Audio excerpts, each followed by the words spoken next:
nos debería preocupar más. Hasta diciembre del año pasado, y a pesar de todos los escándalos que hay de corrupción que tienen que ver con el financiamiento ilegal de los partidos, ningún congresista había presentado una iniciativa seria para regular y penalizar lo que es el dinero ilegal en las campañas políticas. De pronto parece que por fin parece importarles. Decimos parece porque todavía no se aprueba ninguna ley que sea verdaderamente contundente y que nos proteja a nosotros los ciudadanos de que el dinero ilícito ingrese a los partidos y por lo tanto financie a los políticos que después quién sabe cómo van a pagar el favor. René Gastelumendi hace un análisis detallado del tema. Ya. Tengo orden judicial, señor, buenos días.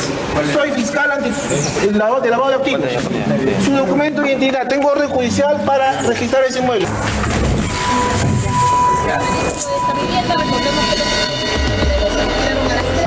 Ex candidatos, expresidentes, los vemos desfilar en las audiencias, intervienen en los locales de sus partidos, algunos domicilios, a sus ex secretarios generales.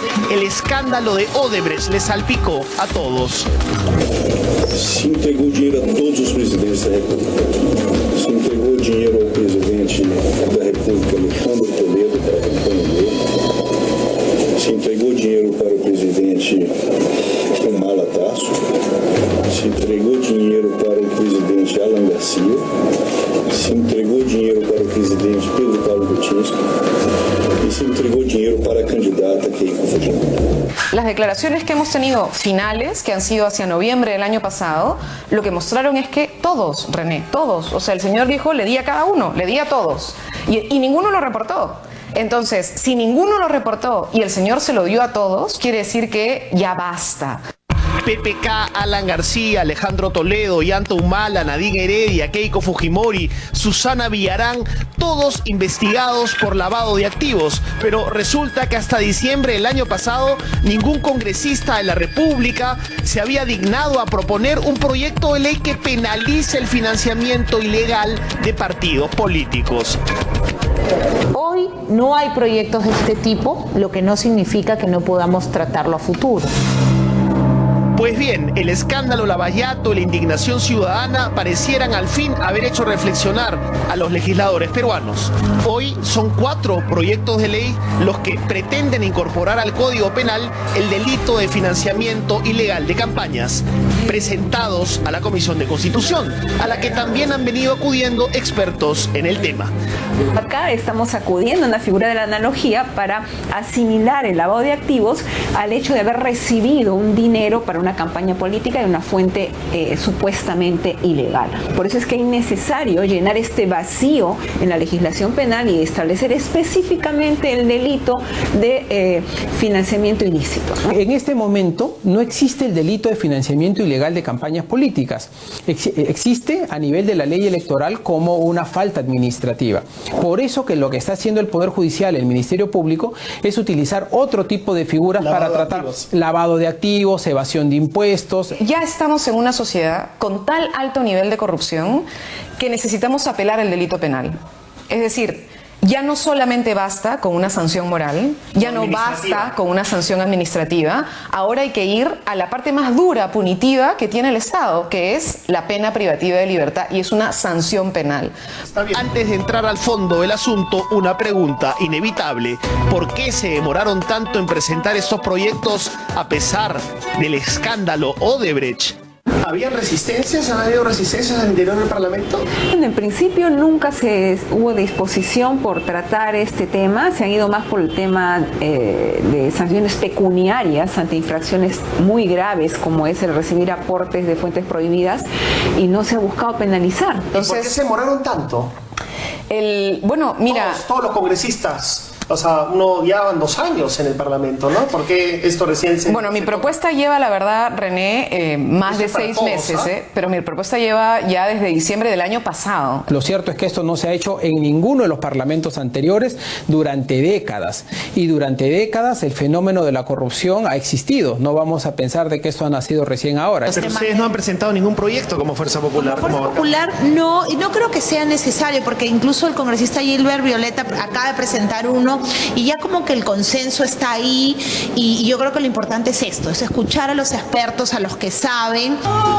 Recordemos, al día de hoy las únicas sanciones para la financiación irregular de partidos son multas administrativas que nunca se pagan. Nosotros insistimos una y otra vez, las multas no las pagan.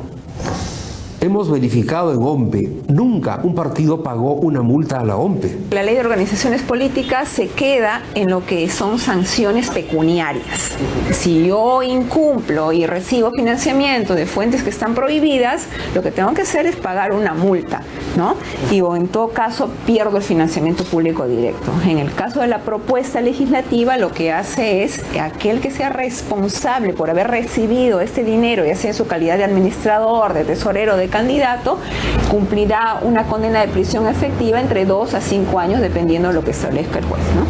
En el caso del proyecto de Nuevo Perú, se plantean dos modificaciones legislativas, una al artículo 356 del Código Penal y otra a la ley de partidos políticos utilizando el modelo español. Se sanciona tanto al que recibe como al que da.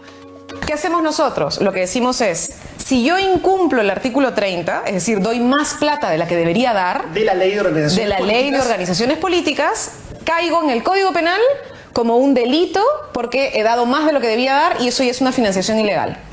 Y luego, si yo doy plata y no podía dar, porque el artículo 31 me lo prohíbe, y ahí tienes incluso minería ilegal, narcotráfico, economía ilegal, caja 2, XY, y entrego dinero, ¿no es cierto?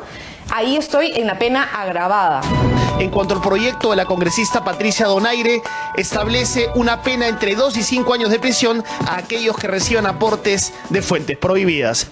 Simplemente lo que se hace es, en el supuesto de que algún administrador, de que algún tesorero de campaña o de algún candidato reciba donaciones de las fuentes prohibidas previstas en la ley orgánica, como son cualquier entidad de derecho público, empresa privada del Estado o de propiedad del Estado, si alguno de estos aporte en la campaña es una fuente prohibida y se recibe ese aporte, se es penalizado con prisión efectiva. Si se recibe aporte de personas naturales condenadas, sentenciadas o con mandato de prisión preventiva vigente por delito contra la administración pública, también se sanciona a aquella persona que reciba dinero de esta fuente.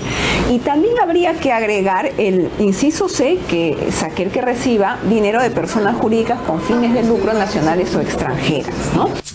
Sin perjuicio de la sanción administrativa, la pena sería entre 6 meses a 4 años para el tipo base y hasta 8 años de prisión para el tipo agravado, para el tesorero, el representante o hasta el propio candidato, según el proyecto de Nuevo Perú.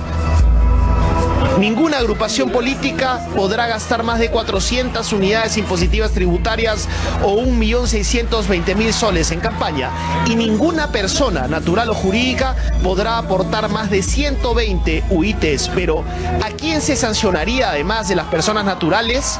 Hoy en el Perú nosotros tenemos una ley de responsabilidad de las personas jurídicas que tipifica algunos delitos, y lo que nosotros hemos pedido es que formalmente, cuando modifiquemos el Código Penal, también modifiquemos la ley de personas jurídicas para que, en el caso que haya financiación ilegal, el partido político o la empresa que financió ilegalmente tenga una sanción también. No sirve de nada que solamente sancione al tesorero o al presidente o al candidato. La propia organización ha incumplido y esa organización merece una sanción también.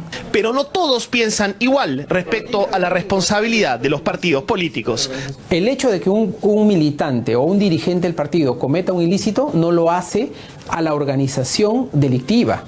Si es que una persona comete un delito, esa persona es un delincuente, esa persona, no el partido político. Entonces hay que saber diferenciar. Pero los partidos políticos deben tener responsabilidad política, justamente, ¿no? Y esta se puede hacer efectiva, por ejemplo, suspendiendo el registro del partido, impidiendo que puedan presentar candidatos. Hay muchos países de América Latina que ya tienen ese mecanismo, ¿no? Y que incluso en algunos casos llegan hasta la suspensión del cargo elegido, si es que se comprueba comprueba que ha habido financiamiento ilegal detrás de esa candidatura. Entonces no se trata solamente de sancionar penalmente a las personas, sino también de que los partidos tengan una responsabilidad política en relación con el financiamiento ilegal. Veo que en muchos países se ha regulado de manera más específica. Por ejemplo, en Guatemala, que lo hemos visto ya después, lo que ellos sancionan es a todo aquel que reciba un financiamiento de fuente prohibida o que sea superior al tope que se establece para gastos en campaña. Y esto nos lleva a pensar también en tener que regular un límite para los gastos que se hacen en la campaña, porque actualmente ahora quien gasta más es el que mejor llega a la gente, porque puede invertir más en televisión, puede invertir más en radio. Recordemos, en la campaña del 2011 se gastaron 30 millones de soles. 5 años después, en el 2016, 70 millones de soles. Por último, no hay que caer en la falsa disyuntiva que plantea que penalizar el financiamiento ilegal de campañas neutraliza la lucha contra el delito de lavado de activos. En el peor de los casos, se trata de concurrencia de delitos. Es la propia Fiscalía quien ha pedido de manera pública, a la opinión pública a través de los medios de comunicación, que el Congreso tipifique. ¿Por qué? Porque en el caso de lavado de activos, yo tengo que probar que tú recibiste la plata y tengo que probar que la fuente es ilegal. En el caso de la financiación ilegal, solo tengo que probar que se recibió el dinero. Punto. No es de mera actividad. Se recibió el dinero, es un delito. Punto. Entonces eso facilita el trabajo de los fiscales. Ahora, si el fiscal, además de comprobar que se recibió el dinero ilegalmente, la fuente era ilegal, hay una cosa que se llama concurrencia de delitos. Es decir, hay lavado de activos y hay financiación ilegal. Y por tanto, yo saco una sentencia por financiación ilegal y por lavado de activos. Imaginemos que esta ley que queremos aprobar hubiese estado vigente el 2011 y se pudiese aplicar a los casos emblemáticos que conocemos. Bueno, lo que habría ocurrido es que los casos se habrían dividido en dos. Porque lo que ahora estamos discutiendo son casos por lavado de activos.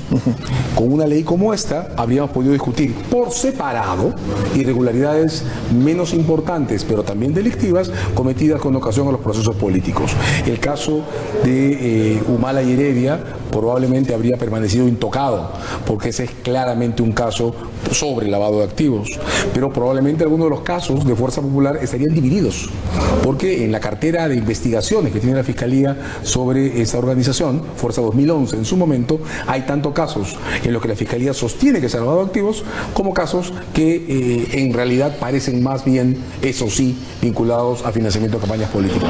La presidenta de la Comisión de Constitución, Úrsula Letona, y expertos en el tema son optimistas en pronosticar que pronto habrá un dictamen, que el debate pasará a pleno y que para el 2021 la financiación ilegal estará tipificada en el Código Penal.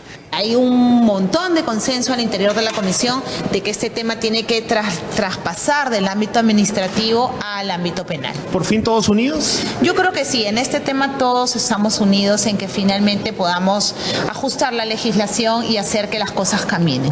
Yo creo que deberíamos tener el dictamen cerrado en 2 semanas para que entre a debate ya al Pleno y con eso podamos cerrar este capítulo y esté vigente para las elecciones del 2021. Si en esto no pueden estar unidos los partidos políticos, no podrían estarlo en nada. Así que a esperar con optimismo.